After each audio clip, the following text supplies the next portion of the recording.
Welcome to the Rich Relationship Podcast with Gil and Renee, where amazing things happen. Our goal is to help build, repair, and restore healthy relationships. Hey, y'all. Hey, it's Renee. and Gil from the Rich Relationship Refuge. And we are excited to be with you guys. Today is Saturday. We missed you guys last week. Last week we were in Waco. I hope you guys saw the video. If you didn't see it, please go and check it out. We didn't kiss me. You know, it's always important. We did the Waco trip because it was something that Renee really wanted to do. And Caroline. Mm-hmm. And sometimes that kind of leads into what we are going to be talking about tonight, because sometimes you're going to have to do some stuff that you really may not want to do. If it's not your thing, but that's okay. That's part of what because exactly, because you're going to because you're going to actually be doing a lot of things that sometimes you may not say it's the fun thing that you want to do, but it doesn't matter because it's a relationship that you're in with your significant other. So you're going to be required to do things that may not always be what you want to do. And so tonight's episode is, are you a rich husband? Now, how many, and a rich wife? if you looked and you seen the thumbnail that Renee created, did that make you go thinking there's going to be something about financial and how to get richer? Hey, thanks for joining us. Please hey, Miss Robin. Hey, how are you doing? Thanks for joining. Hey, we missed you, Robin. I'm sorry to disappoint, but it's not about money. But it's better than money. Yeah, absolutely. And if you stay to the end, you'll know what all of them are. Why don't you talk a little bit about, anybody who's watched us for any amount of time on other videos, we love acronyms, we love abbreviations for stuff, if you watched. And now if you're not just watching or listening on our podcast. It's actually funny because when I came in, you ever had your significant other actually wake you up and want to have a conversation while you sleep? Sometimes it's like, wait, what? Try to have a conversation when you've been woken up out of a deep sleep and it gets deep. And I'm like, what are you talking about, babe? Yeah. And she kept saying, rich. And she's like, I got it. It's rich. And I'm like, okay. I said, what, did a check come or something like that? No, wasn't it? But I'll let her share with you why she came up with rich as our acronym. We're Rich Relationship Refuge, and I've had people to ask us before, what does the rich stand for? Where did it come from? And where did it come from? And the acronym that the Lord gave me it's always been about spiritual wealth, not necessarily just financial wealth, but also relational wealth, because most of us want to be, quote unquote, rich, but we don't think about the cost that comes along with that. And so when we interviewed our friends, it's our rich friends. And it's not just about money. It's about, we're going to talk about them one at a time. And I'm going to talk about the first one. Sure. And because I think the first one is probably one of my superpowers is, and I always say, she who is flexible is not easily broken. And I can say that as a result of the way I grew up, as far as growing up in a home where my parents were addicts and they were kind of self-absorbed, I had to learn how to be with the first which is the first letter, which is resilient. And I think that resiliency is so overlooked, especially in this generation. And this is really talking about in the context of your relationship. Yes. But go ahead, baby. Yes. These are the things you want to look for to be rich in a relationship, for it to be rich and for you to be rich, because there's nothing like having a lot of money but having no peace and having no purpose and having no intimacy and all the things that really make a relationship rich. Because a lot of people are married and they may even have money, but there's things that God has taught us and shown us. And even after interviewing Caroline and Everett, it's just amazing how many similarities that couples who have had long success have in common. I think that's a part of the resilient thing of being, when you're partnered in with other people, even not outside of your marriage, but that you are partnered with in friendships and things like that. Yeah, in your circle, in your community, that it's important that resilience comes, because there are going to be times when It could be a financial challenge.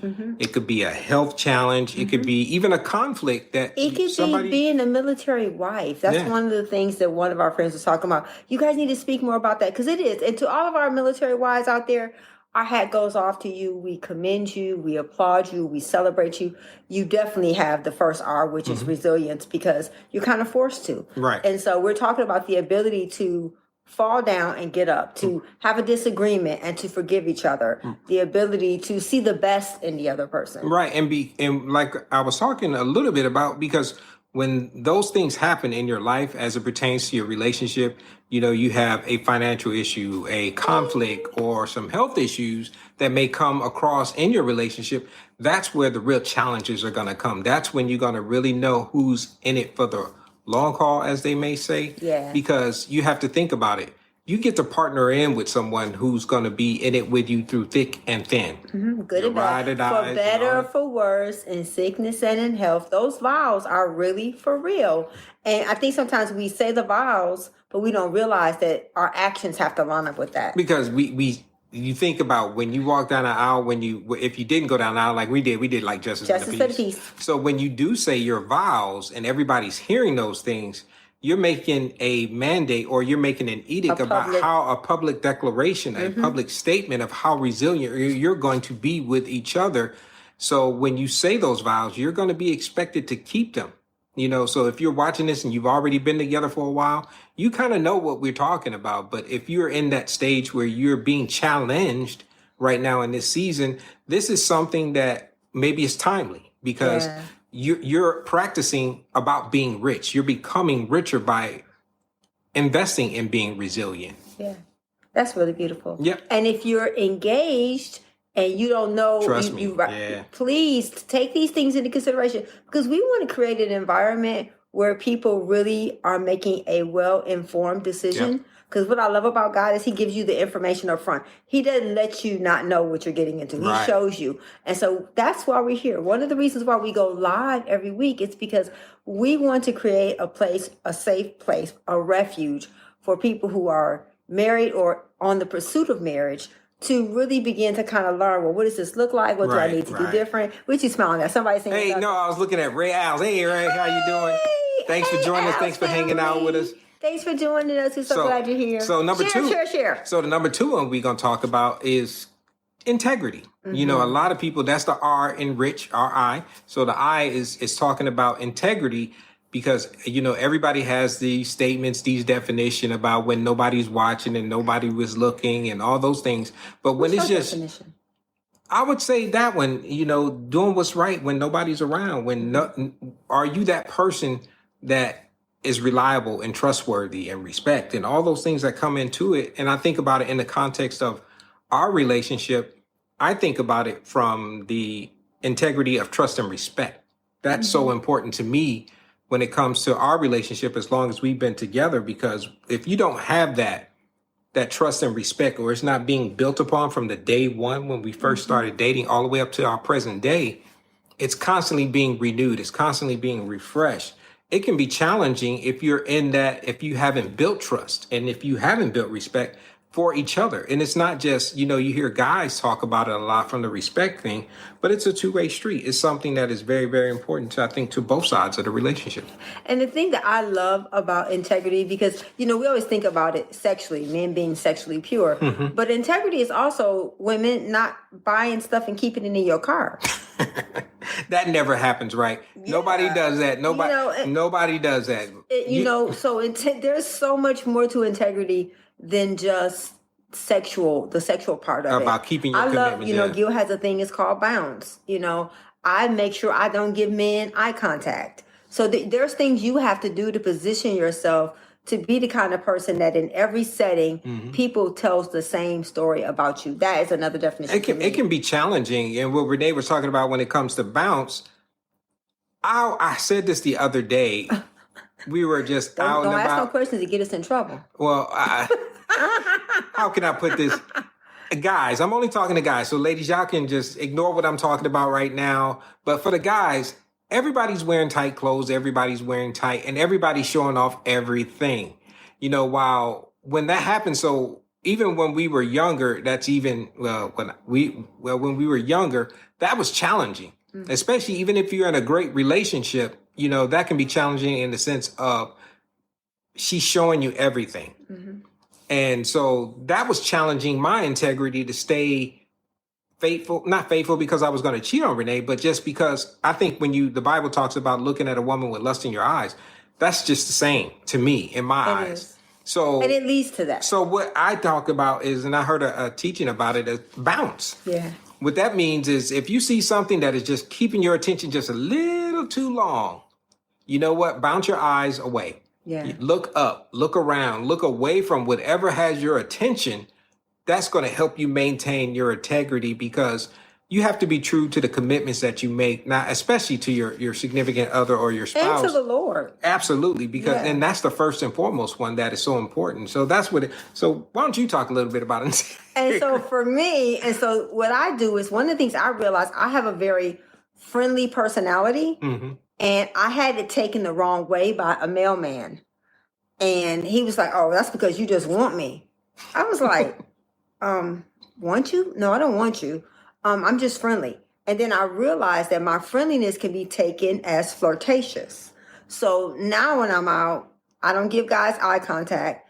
If I don't know you, I won't even just speaking, it's like you have to really be careful. And so I think a part of it is now at my age, my posture is don't come up here. So I don't get that anymore. But when I was younger, I was sending the wrong signal. So even our integrity in the way we maintain our posture as wives and as wives to be has to be something you have to start practicing. And there's nothing wrong with being friendly and engaging and all those things. But I think you have to be giving off a signal that make people think that you're interested in such a way that is going beyond you being polite, you being engaging, you being personal. But if it can be, the Bible says stay away from the appearance of it. If it can be misinterpreted as inappropriate, then you have to be mindful of that. It reminds me of one thing that we've learned, and we established some boundaries in our relationship very early, especially as it pertains to being in. Sometimes you're going to find yourself in a situation where it may be the opposite sex that you're with. Say you're giving somebody a ride, as an example. In order to help you maintain that integrity, if it's inevitable or if you just can't avoid it, there are going to be situations like that. Like I had a coworker once who had a flat tire and she needed to go drop her car off. And I was the only one available at the time, for her to drop her car off and pick her up and bring her back to work.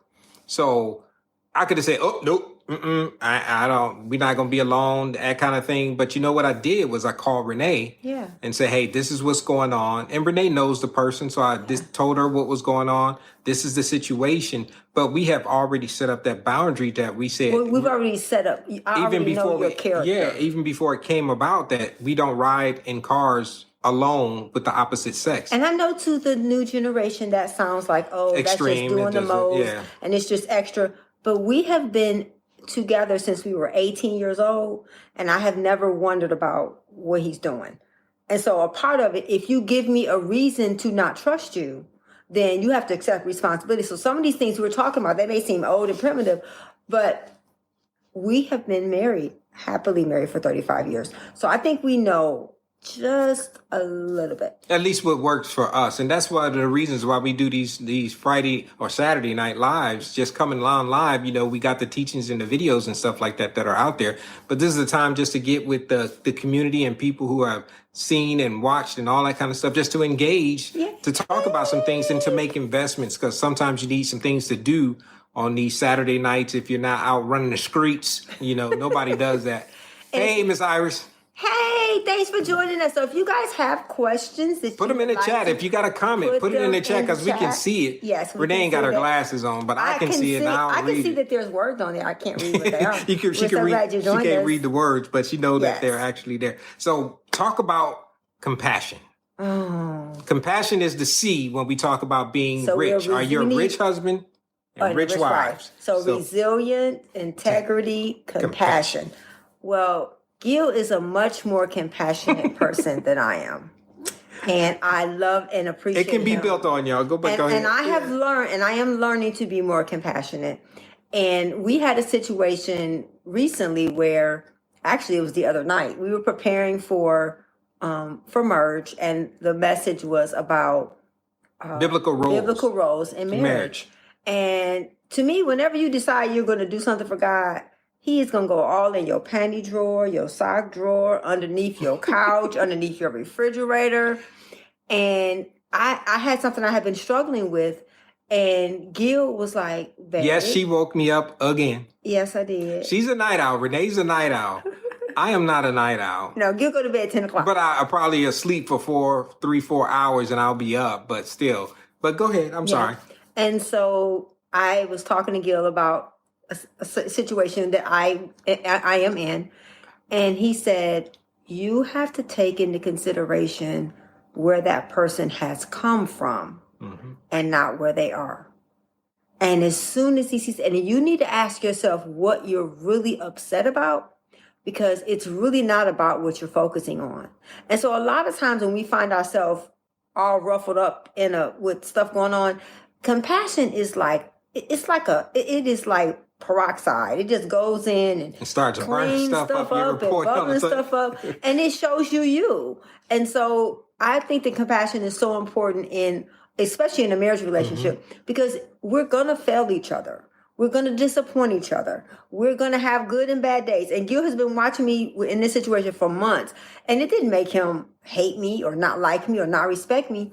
It just made him recognize that, baby, you got to work on your compassion.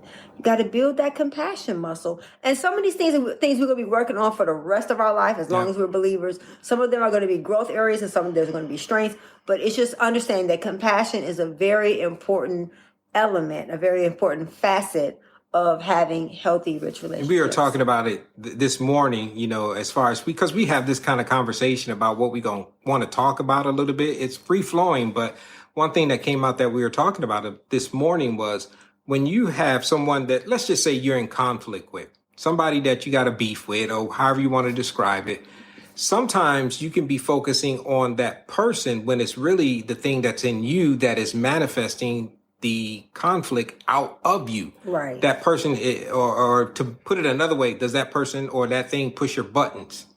If that button is being pushed that makes you want to go, you still got the button. Well, it's not the person, it's the thing that's already on the inside of you that is making it manifest towards that person. Right. If that makes sense. Because if you're directing all that energy towards something of that person, let me ask you this. If it comes up with another person, that same thing, let's just say anger. I'll just pick something really easy because we all get upset and angry about things.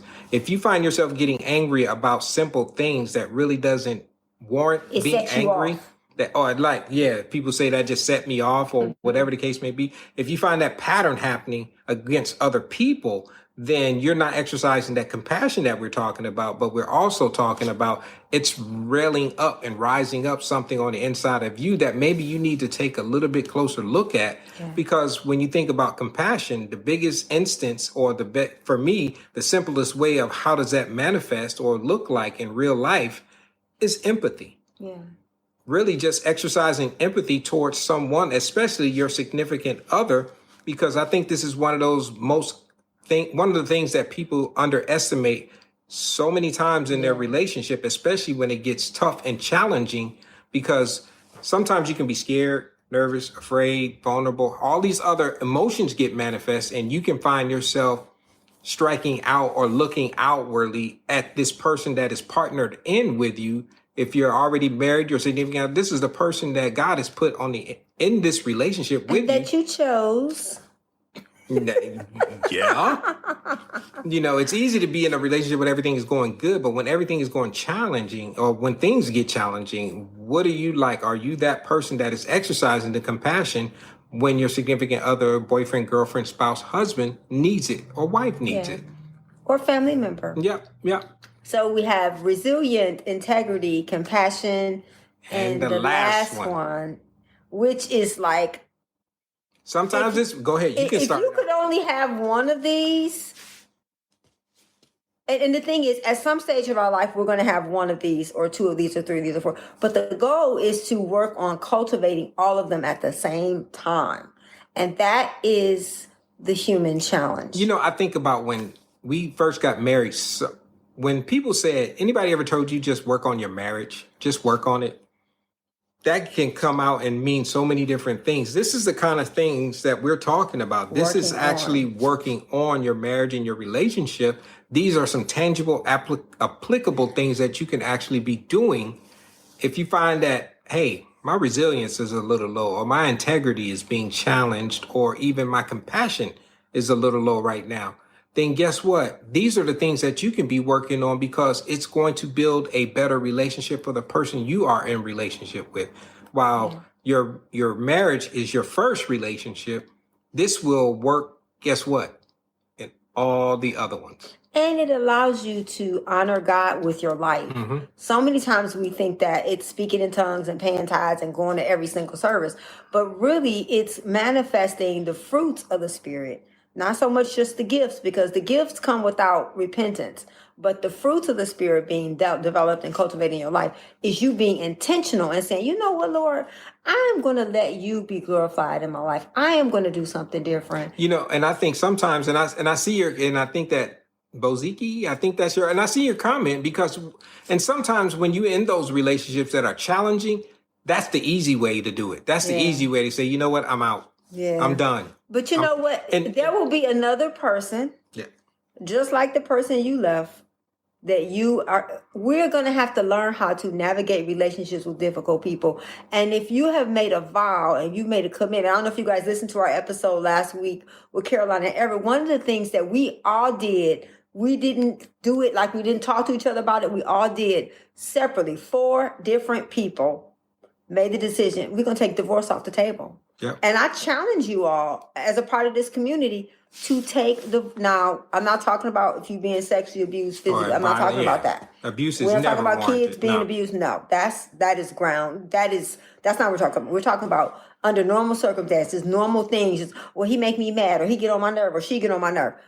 Take divorce off the table, because when you take divorce off the table, then you're going to have to do whatever is necessary to make it work. And that kind of leads us into the H, humility. Humility. Oh. Humility is one of those things that most people will really, really lack. Everybody's got the ego, and everybody knows the right thing. Full of pride. We private. And it happens. All of us have a level of pride. You should have a level of pride about who you are and what you're doing and trying to accomplish and those types of things. But when I like gratitude better than pride. Sure. I think that gratitude is a natural way to alleviate pride in your life. And when you recognize that it's Christ in you, the hope of glory. Sure. And so to me, humility, I just think humility is so powerful, because it's like Christ. He said he laid down his life. What do we lay down? Especially when it comes to your significant other, your spouse.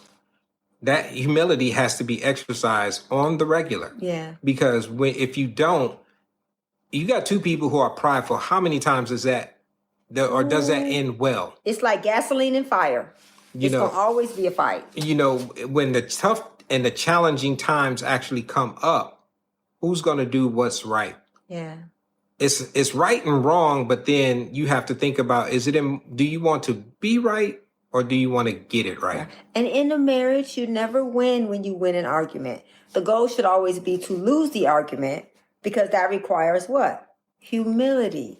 And so humility, to be rich, we need to be resilient. Operate with integrity. We need to have compassion, and we need to operate, and we need to develop the ability to be humble. That does not mean you don't have a voice. That does not mean you don't have an opinion. That does not mean you get walked over. That's not what humility is. No. We're talking about God honoring humility, where you say, Lord, use me, use my life, use my gifts, use my talents to bring you glory and honor. Yep, absolutely. And one thing, it's something that happened, I think it was yesterday. I got a text message from, if you got people in your life that are reaching out to you, respond to them. Everybody's going through something at some given time, and we're all busy and we got things going on. And he posed a question that was challenging, and it made me think. He was basically saying he wanted to talk about, what is it like to be a godly man and to be a good husband? Now, guys, ask yourself that question, and how would you answer it? Before I answer it and tell you what I was thinking about, why don't you put in the chat resilient, integrity, compassion, humility. Where are you at? What are you kind of focused on? I won't say, because we always talk about strengths, Growth areas and strengths. growth areas And strengths. and strengths. So what is your growth area and what is your strength? What are you good at right now and operating in thumbs up on? And what is the area? And if you really don't know or you're not sure, ask somebody who's in relationship with you. Ask your spouse, right now. If you're hanging out and watching it with us right now, or as we talking about it. Don't do that, because that might cause an argument. No, I'm not.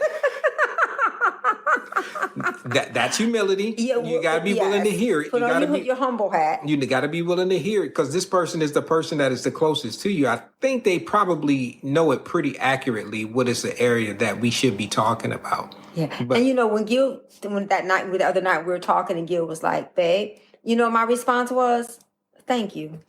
Mm-hmm. Thank you. Thank you. Because you know what? Because Gil used to be the kind of person to keep the peace. He could have just not said anything, but Gil always tells me when my junk is raggedy. Always. A little nicer He than does that, it. but He's a lot kinder, a lot more gentler than I am, but he always tells me. And so we need to make sure that we have people in our life that can be honest with us and say, hey, that's not working. Right. Hey, that's not going to work. So now we want to open it up to you guys. If you guys have questions, things you want to know, or you want to finish. Yeah. I was going to say this because, and the way I answered, and we haven't had a chance to reconnect yet. We've been missing each other as far as the phone call, but we're going to have the conversation. And I can give you the secret to being a godly husband, godly man when it comes to your relationship. It's only two things that we really, really got to do. And we just talked about this last week with our premarital couples. I loved it. For guys, ours is loving and leading. Mm-hmm. Love your wife as Christ loved us, and leading them just like Christ led us. Those are the that two mean you things. get to tell me what to do, and I don't have no Absolutely. Can you take my shoes? Not your shoes, but I do get to tell you. I do get to tell you what to do, though. No, I'm just joking. Yeah, no, that's not what it means. That's not what it means. No, I'm just loving and leading. Because if I'm chasing after Christ and trying to find out what Jesus wants me to do in my relationship, guess what? It's going to be easy for me to lead by example. Yes. The things that I want to manifest in my relationship and in my wife and in my family, guess where it starts? Yeah. I love you. A leader, which is the kind of husband my husband is. He is the first to give. He's the first to forgive. He's the first to do everything, but he's the last to receive. And so it's me first and me last. And that's the thing that I thought was really beautiful that the Lord gave him, was to show that. But you know what? It's not about being a doormat. It's not about thinking about it in the context that nothing ever happens to me and all those kind of things. Yeah, no. That is just my natural inclination, excuse me, when it comes back to your family and your wife. That's how it should be. Just like Jesus gave it all for us, we should be willing to do that for the people that he has placed in our lives. Especially and that we chose. Right.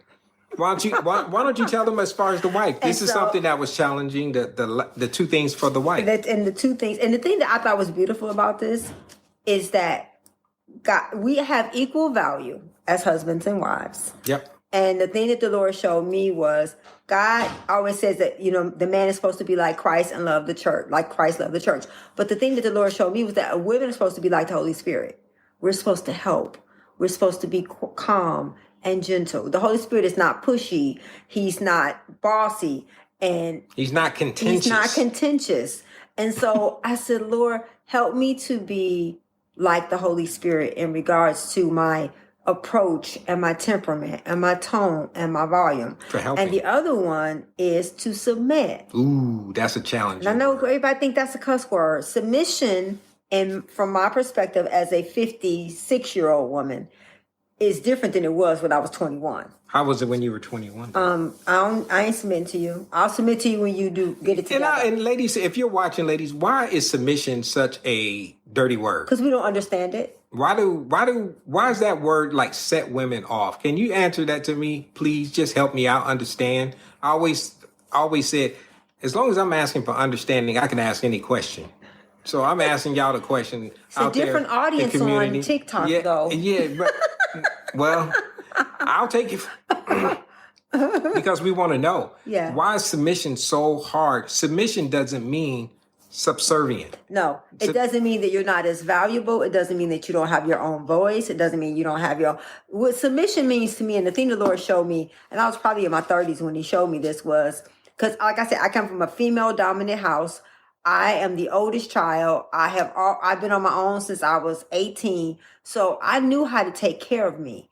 So the idea of somebody else having control over me, because I think we hear submission and we hear control, but really submission is responsibility. Just like a leader has a responsibility. Submission is that when Eve ate the apple, God did not go to Eve. Yep. God went to Adam because God gave the instructions. So to me, I see submission is, if this man is willing to take a bullet for me, he's willing to go the extra mile for me, is he willing to do everything for me? Why would I not want to help him do that better? So submission to me is, I'm yielding to his leadership, because at the end of the day, if something goes wrong, God is not coming to me.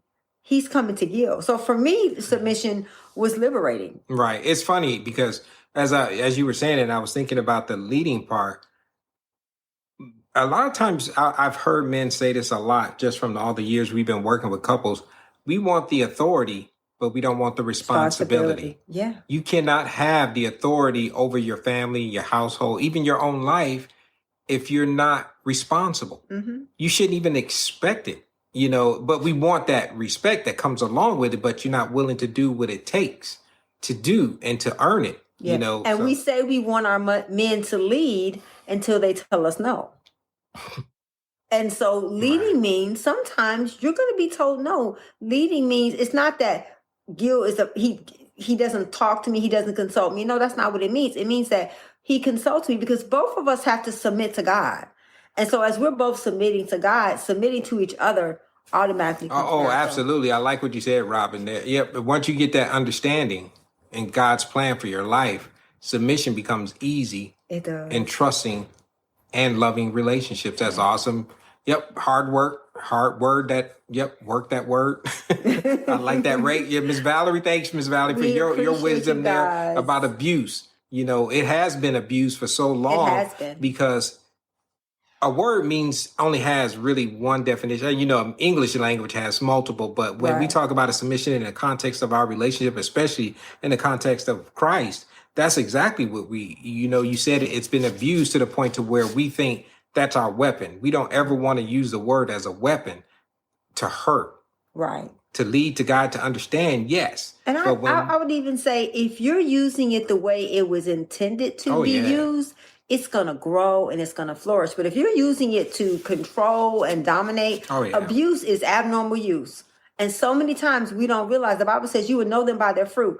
We have seen so many unhealthy marriages, businesses, churches, families, and then they use the excuse, well, that's what the words say. No, everything that God does, it produces fruit.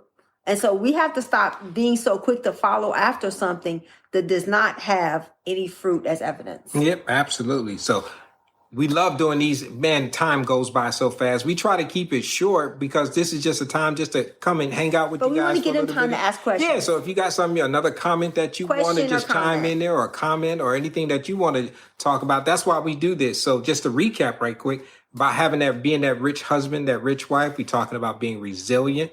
We're talking about operating with integrity, being compassionate with each other, and also exercising humility that comes along with it. Those are 4 challenging things. You go work on those 4 things, you're going to be busy. Yeah. Because and the thing that I love is that these are not things that we both have to do it. It's not just that Gil has to do this or I have to do it. Mm-hmm. We both have to, because one of the things that we really understand is that you are on before you become a wife. Oh, yeah. And the better you work on that individual journey, when you become a wife, you'll get to focus more on the fun stuff. But if you don't take the time to unpack the pain of your past, you're going to have to unpack your pain and his pain, or he's going to have to unpack your pain. And that's going to be a part of it. But if that's all you're doing, then yes, marriage is It terrible. can be taxing. It can be challenging. If that's the way you set it up. That's why premarital is so important, because it's going to help you to understand where you need to focus on you. Absolutely. So we enjoy hanging out with you. And Mr. Ray, thank you for the comment. You and Miss Valerie, thank y'all for hanging out with us. Anybody else, if you're there and you give us a thumbs up, share this with somebody, because it's being streamed right now across multiple platforms. So no, we it's just not. I stand correctly. We're only on YouTube right now. Okay. Yeah. So we'll share it later. So if you find that this can be helpful to somebody that you know, send it to them. Yeah. You know, y'all know we respond. Renee does an excellent job of responding to comments and all that kind of stuff. Y'all. So send them, put them in the comments, say what you need to say. We'll definitely want to do that. Hey, what's going on, building? Hey, what's going on? Thank you for hanging out with us. We love you. She here for real. She right here. Yep. Hey. She ain't in my ear. I love y'all. I love you, Blanche. Yeah. You know, and it's such a blessing. Thank you, Miss Tom. Is that Tommy? Yeah, thank you. Yeah. Share with your girlfriends. Please share. Absolutely. The more you guys share, the more you guys comment, the more you guys engage, the more it helps Rich Relationship Refuge. Because, and so if you want to be a guest on our show and join our rich friends, please go to our website. Send out, yeah. And go under book online. There is a space on the website now for become our guest. And all you have to do is fill it out. It gives you the chance to schedule it at the time that works for you. We're going to do them on Saturdays. And I think I made it for Fridays and Saturdays to interview. So if you want to be our guest, we would love to be our guest. And that's married and single. Yes. Because we have both in the community. And the reason why we're starting to do that more, yes, y'all done heard all the stuff we talk about all the kind of times, but they love hearing from other people too, and hearing other people's story and that kind of thing, because, hey, what's going on, Dershawn Brown? Hey, Dershawn Brown! So to have you guys on just to share your wisdom and your experience, because we always said it on the podcast, because we are stronger together. That is the most important things when it comes to relationships. We ran across someone that said, y'all still doing that? Well, I forgot about y'all. Yeah, we still doing this thing. We've done this for 18 years. We've been doing this as far as YouTube and our podcast. Our podcast is 5 years old. It just made 5 years old.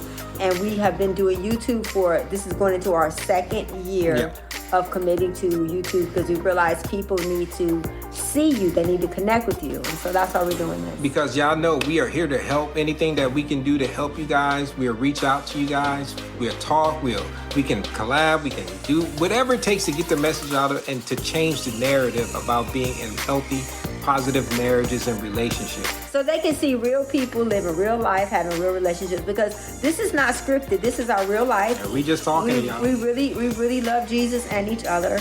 And we're going to do some get-togethers throughout the year.